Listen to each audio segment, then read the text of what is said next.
नमस्कार दोस्तों, स्वागत है आप सबका एक बार फिर से आपके अपने YouTube चैनल पर। सरल रेखा में गति अपना चैप्टर चल रहा था और उसका ये शायद 22वां लेक्चर है। ग्राफ अपना टॉपिक चल रहा था।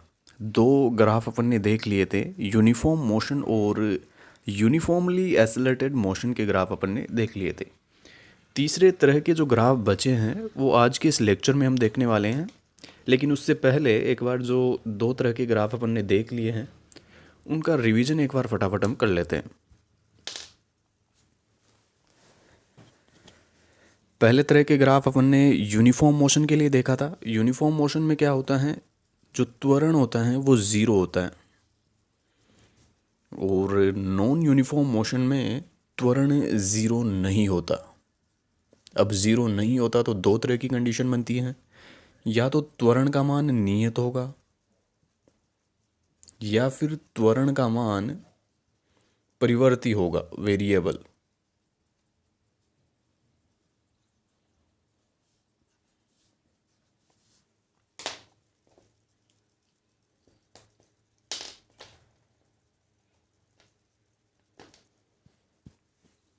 त्वरण ज़ीरो होता है तो कण की गति यूनिफॉर्म मोशन एक समान गति कहलाती है।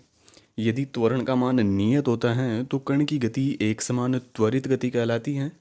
और यदि कण का मान समय के साथ बदलता है, परिवर्ती होता है, तो कण की गति असमान त्वरित गति कहलाती है। तो पहले तरह के ग्राफ अपन ने इसके लिए देखे थे, दूसरे तरह के ग्राफ अपन ने इसके लिए, और तीसरे तरह के जो ग्राफ बच गए हैं वो आज के लेक्चर में हम ये वाले देखेंगे। यूनिफॉर्म मोशन में एस टी,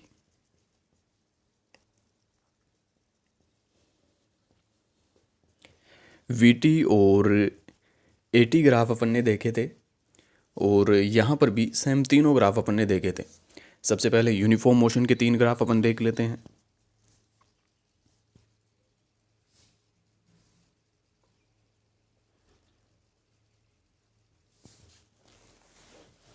इसके लिए जो एस टी ग्राफ होता है, विस्थापन समय आरेख, वो अपन ने कुछ इस तरह से देखा था। ये ग्राफ अपने को याद करने हैं। और वी टी ग्राफ इसके लिए जो होता है वो होता है कुछ इस तरह से। दो दो ग्राफ बनाए थे लेकिन यहाँ पर मैं एक एक ही ग्राफ बना रहा हूँ। और तीसरा जो ए टी ग्राफ बच गया,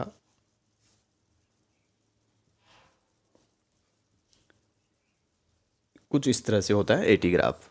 तो ये विस्थापन समय आरेख, ये वेग समय आरेख और ये त्वरण समय आरेख एक समान गति के लिए।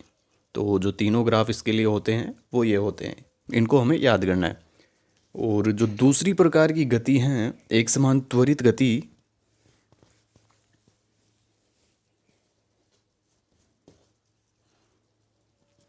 उसमें विस्थापन समय आरेख अपन ने कुछ इस तरह से बनवाया था।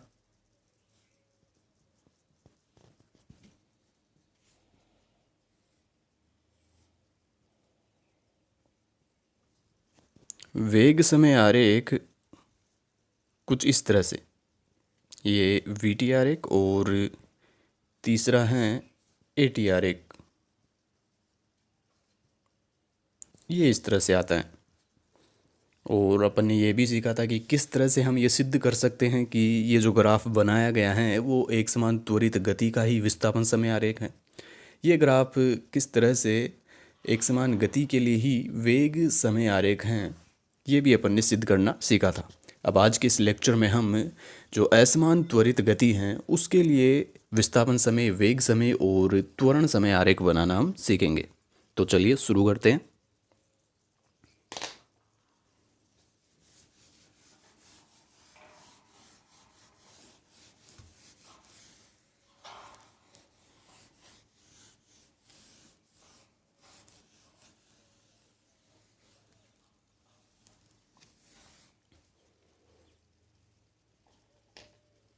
ऊपर आप हेडिंग डालेंगे असमान त्वरित गति।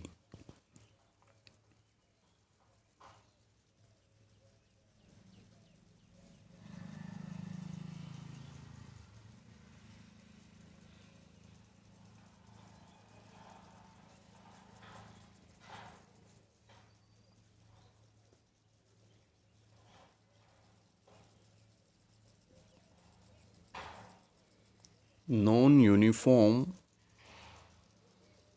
Uniformly accelerated motion. और इसमें जो पहला है वो है विस्थापन समय आरेख।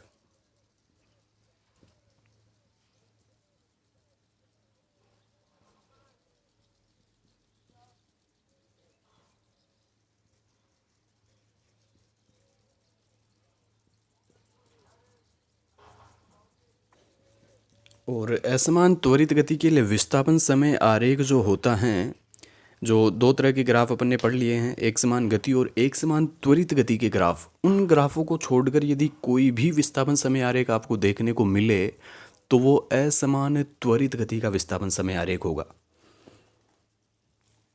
किस तरह से हम इसे बना सकते हैं? कोई भी रैंडम ग्राफ यदि आ जाए जो अपन ने दो तरह के पढ़ लिए हैं उनके अतिरिक्त, तो वो असमान त्वरित गति का विस्थापन समय आरेख होगा। जैसे मान लो मैं कोई इस तरह से ग्राफ बना देता हूँ तो ये एक असमान त्वरित गति का विस्थापन समय आरेख होगा।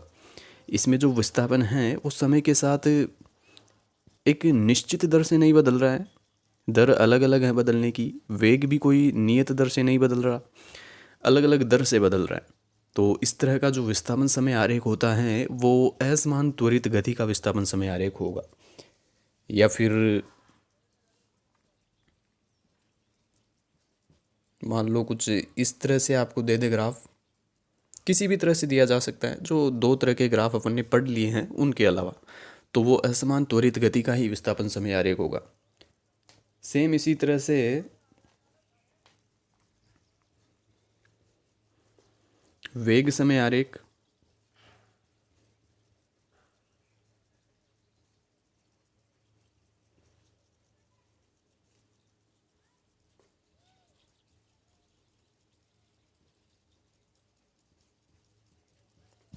ये भी इसी तरह से बनाए जा सकते हैं।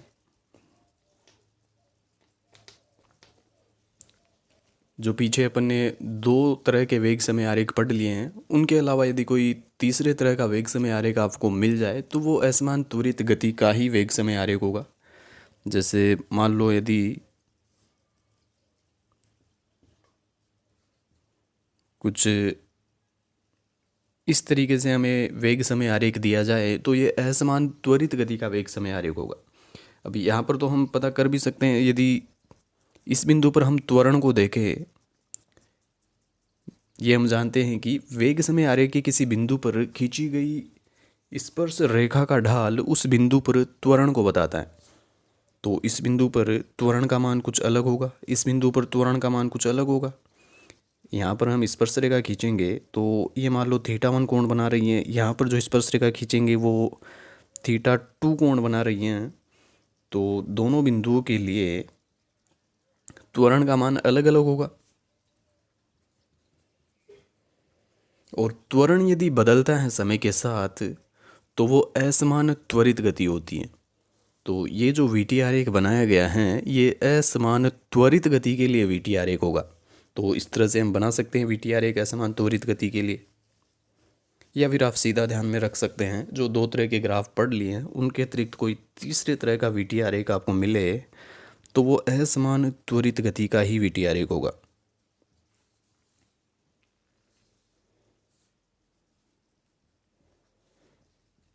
किसी भी तरह से आपको दिया जा सकता है ये।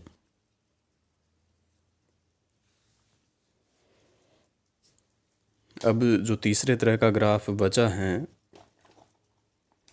ए टी आरेख,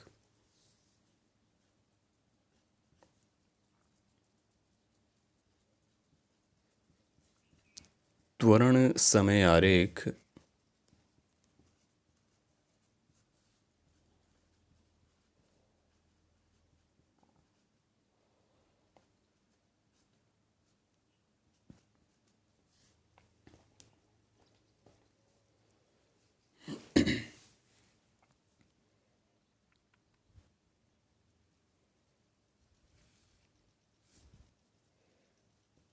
त्वरण समय के साथ बदलना चाहिए।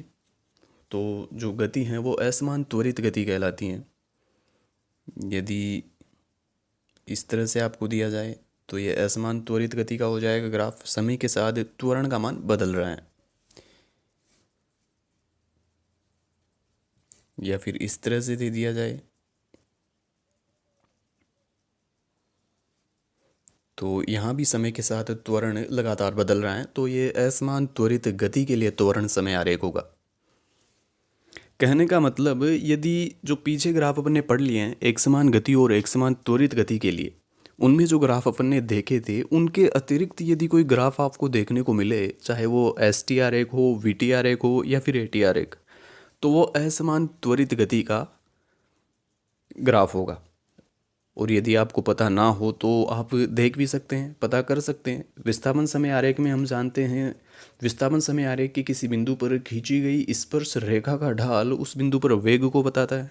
तो यहाँ पर वेग अलग अलग आएगा क्योंकि अलग अलग बिंदु का ढाल अलग अलग होगा। और यहाँ पर यदि आप ध्यान से देखोगे तो वेग के जो बदलने की दर हैं वो नियत नहीं है, यहाँ पर नियत दर से वेग नहीं बदल रहा है। जबकि यदि एक समान त्वरित गति होती है तो वहाँ पर वेग नियत दर से बदलता है। यहाँ पर पहले विस्थापन तेज़ी से बढ़ रहा है, धीरे बढ़ रहा है पहले विस्थापन समय के साथ, फिर तेज़ी से बढ़ रहा है, फिर घट रहा है। यहाँ पर विस्थापन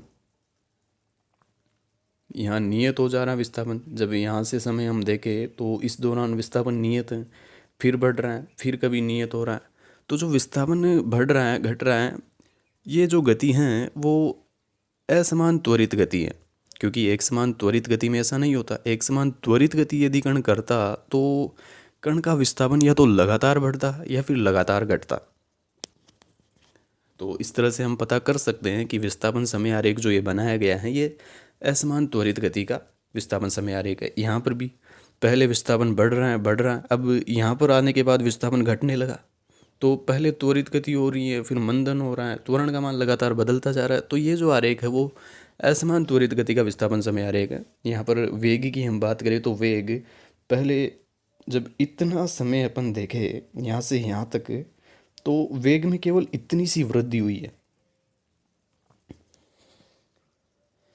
और जब समय का मान यहाँ से लेकर यदि हम यहाँ तक देखें तो इतने से समय में ही वेग का मान इतना बढ़ चुका है। ये जो वेग के बदलने की दर है वो नियत नहीं है यहाँ पर, क्योंकि पहले तो ज़्यादा समय में वेग कम बढ़ा, फिर थोड़े से समय में ही वेग यहाँ से यहाँ तक चला गया, तो कम समय में वेग का मान ज़्यादा बढ़ा। मतलब वेग जो बदल रहा है, वेग के बदलने की जो दर है वो नियत नहीं है। पहले धीरे बढ़ रहा है वेग और उसके बाद तेज़ी से बढ़ रहा है। तो वेग के बदलने की दर यदि नियत ना हो तो कण असमान त्वरित गति करता है। भाई असमान त्वरित गति में ही ऐसा हो सकता है कि कण के वेग का मान पहले धीरे बढ़े, फिर तेज़ बढ़े या फिर धीरे बढ़े। तो ये जो वी टी आरेख है वो असमान त्वरित गति का वी टी आरेख होगा। और इसी तरह से हम यहाँ पर भी पता लगा सकते हैं। यहाँ पर तो सीधा ध्यान चल ही रहा है कि जो ए टी आरेख है ये त्वरण समय के साथ लगातार बदल रहा है। यहाँ पर समय के इस मान पर त्वरण का मान ये होगा, समय के इस मान पर त्वरण का मान ये होगा, समय के इस मान पर त्वरण का मान ये होगा। तो ये जो त्वरण का मान है वो लगातार बदल रहा है समय के साथ, और यहाँ पर भी। तो ये जो ग्राफ मैंने बनाए हैं विस्थापन समय, वेग समय और त्वरण समय आरेख, ये असमान त्वरित गति के आरेख है। हालांकि असमान त्वरित गति के आरेख हमसे पूछे नहीं जाते क्योंकि इनके कोई निश्चित आरेख तो होते नहीं है। तो ज़्यादातर जो पूछे जाते हैं वो या तो आपको एक समान गति के ग्राफ पूछे जाते हैं या फिर एक समान त्वरित गति के। असमान त्वरित गति के आरेख आपसे नहीं पूछे जाएंगे। अब हम एक समान गति और एक समान त्वरित गति के जो आरेखों की प्रकृति है उसको एक बार लिख लेते हैं कि किस तरह के आरेख बनते हैं एक समान गति और एक समान त्वरित गति में। क्योंकि उनके निश्चित आरेख होते हैं, जबकि असमान त्वरित गति के लिए कोई निश्चित आरेख नहीं है, कोई भी आकृति बनाई जा सकती है। लेकिन एक समान गति और एक समान त्वरित गति में निश्चित आकृति होती हैं ग्राफों की।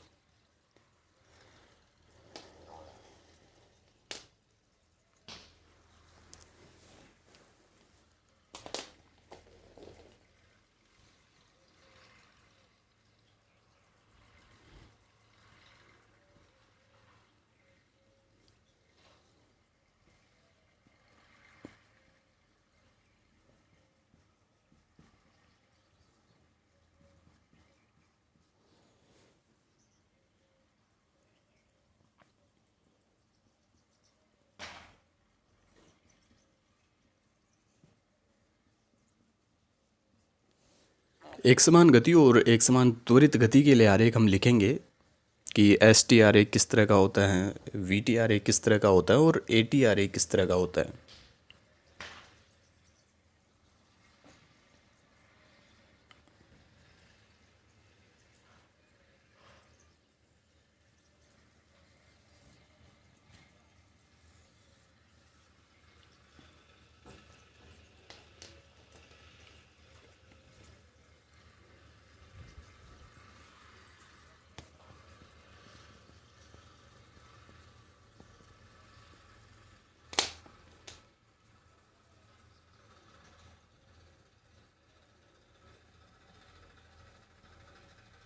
एस टी आरेख, यदि आपको याद हो तो एक समान गति का जो एस टी आरेख होता है वो कुछ इस तरह का होता है।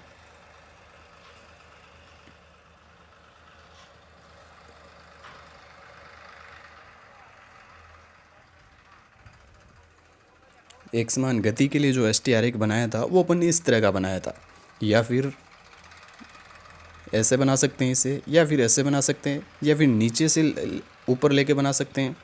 तो कैसा भी बने, इस ग्राफ की एक निश्चित प्रकृति हमें पता चल रही है कि ये जो ग्राफ है एक तो सरल रेखा होता है और समय अक्ष से किसी कोण पर सरल रेखा होता है। ये यदि हम देखें, इसको आगे बढ़ाएं हम, तो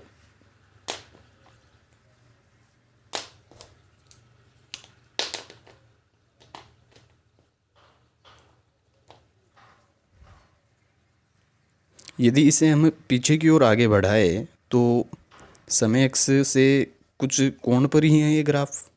हालांकि समय नेगेटिव नहीं हो सकता, लेकिन फिर भी कोण का पता लगाने के लिए हम इसको पीछे की ओर बढ़ा सकते हैं, या फिर सीधे हम लिख सकते हैं ये थीटा कोण पर। तो ये समय अक्ष से किसी कोण पर एक सरल रेखा हुआ, ये भी समय अक्ष से किसी कोण पर एक सरल रेखा है, और इसे भी यदि हम देखें तो समय अक्ष से किसी कोण पर सरल रेखा है। तो जो एक समान गति का विस्थापन समय आरेख होता है वो समय अक्ष से किसी कोण पर सरल रेखा होता है। समय अक्ष से किसी कोण पर सरल रेखा। अब यदि हमें कोई भी एस टी आरेख इस तरह का मिल जाए जो समय अक्ष से किसी कोण पर सरल रेखा हो, तो हम सीधे लिख सकते हैं कि वो ग्राफ एक समान गति का विस्थापन समय आरेख होगा। और एक समान त्वरित गति की यदि हम बात करें तो उसका जो विस्थापन समय आरेख होता है वो या तो इस तरह से होता है,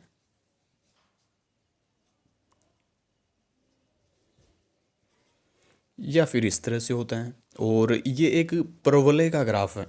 तो जो एक समान त्वरित गति का विस्थापन समय आरेख होता है वो एक परवलय होता है। तो यदि हमें कोई भी विस्थापन समय आरेख मिल जाए जो परवलय के रूप में हो, तो हम ये सीधे कह सकते हैं कि वो एक समान त्वरित गति का जो एस टी आरेख होगा वो। तो एस टी आरेख यहाँ पर समाप्त होता है। अब हम वी टी आरेख पर आते हैं। अच्छा, इनके अलावा यदि कोई तीसरे तरह का विस्थापन समय आरेख मिल जाए तो वो असमान त्वरित गति का विस्थापन समय आरेख होगा, जो कि अपन ने पीछे पढ़ा था अभी। अब वी टी आरेख,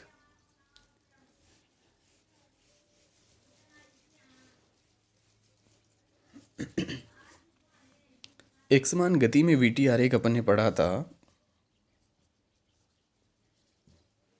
ये होता है, या फिर नीचे की ओर यदि हम इसको बनाना चाहे तो नीचे की ओर आ सकता है। कैसे भी आए, समय अक्ष के समानांतर सरल रेखा आती हैं। ये भी समय अक्ष के समानांतर सरल रेखा है और ये भी समय अक्ष के समानांतर सरल रेखा है।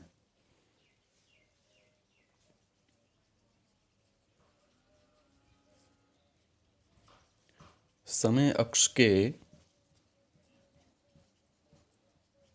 समानांतर सरल रेखा। यदि आपको पीछे ग्राफ समझ में नहीं आए हैं तो यदि आप याद कर लेते हैं तो भी काम चल जाएगा, क्योंकि कोई भी ऐसा ग्राफ आए एस टी आरेख जो समय से किसी कोण पर सरल रेखा हो, तो आप सीधे बोल सकते हो कि वो जो एस टी आरेख हैं वो एक समान गति का एस टी आरेख है। और यदि कोई एस टी आरेख परवलय हो तो आप सीधे बोल सकते हो कि वो एक समान त्वरित गति का एस टी आरेख है। और इसी तरह से यदि कोई वी टी आरेख समय एक्स के समानांतर सरल रेखा के रूप में हो तो वो एक समान गति का वी टी आरेख होगा। अब एक समान त्वरित गति का वी टी आरेख वो कुछ इस तरह से होता है, और पीछे की तरह हम इन्हें भी इस तरह से बना सकते हैं। इन ग्राफों का मतलब अपन ने समझा हुआ ही है। तो ये भी एक समय अक्ष से किसी कोण पर सरल रेखा है, ये भी समय अक्ष से किसी कोण पर एक सरल रेखा है, और ये भी समय अक्ष से किसी कोण पर सरल रेखा है। तो एक समान त्वरित गति का जो वी टी आरेख होता है वो होता है समय अक्ष से किसी कोण पर सरल रेखा। समय अक्ष से किसी कोण पर सरल रेखा। तो यदि हमें कोई भी वी टी आरेख ऐसा मिल जाए, मतलब समय से किसी कोण पर एक सरल रेखा बनी हुई हमें मिल जाए, तो वो जो वी टी आरेख होगा वो एक समान त्वरित गति का वी टी आरेख होगा। अब आते हैं हम ए टी आरेख पर।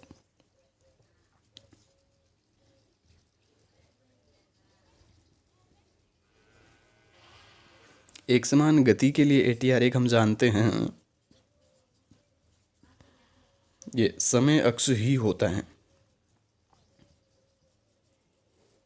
तो यहाँ पर हम सीधे लिख सकते हैं कि एक समान गति का जो ए टी आरेख होता है वो समय अक्ष होता है, और एक समान त्वरित गति का ए टी आरेख इस तरह से आता है, या फिर नीचे बनाए तो इस तरह से। तो दोनों ही समय अक्ष के समानांतर सरल रेखाएं हैं, तो ग्राफ की प्रकृति हुई समय अक्ष के समानांतर सरल रेखा।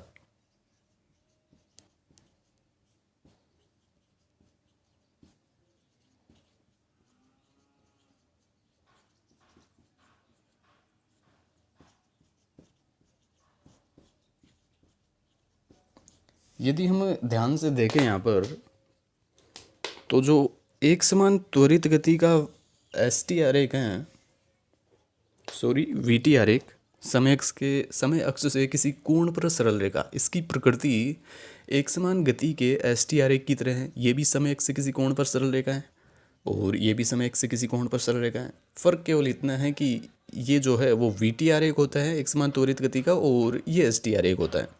और यहाँ पर यदि हम देखें तो वी टी आरेख एक समान गति का होता है समय अक्ष के समानांतर सरल रेखा, तो एक समान त्वरित गति का ए टी आरेख समय अक्ष के समानांतर सरल रेखा होता है। तो याद करने में थोड़ी आसानी भी होती है कि इसका एस टी आरेख समय अक्ष से किसी कोण पर सरल रेखा होता है, और इसका वी टी आरेख समय अक्ष से किसी कोण पर सरल रेखा होता है। तो इस तरह से आप इन्हें याद भी कर सकते हैं। अब अगले लेक्चर में हम ग्राफों पर आधारित प्रश्न देखने वाले हैं। ग्राफ अपने कंप्लीट हो चुके हैं, तीनों प्रकार की गति के ग्राफ अपन ने पढ़ लिए हैं, एक समान गति, एक समान त्वरित गति, और एक तीसरे तरह के ग्राफ जो असमान त्वरित गति के ग्राफ है वो भी अपन ने देख लिए। तो अगले लेक्चर में हम इन सभी ग्राफों पर आधारित प्रश्न देखेंगे और कुछ और नए कंसेप्ट हम पढ़ेंगे। धन्यवाद।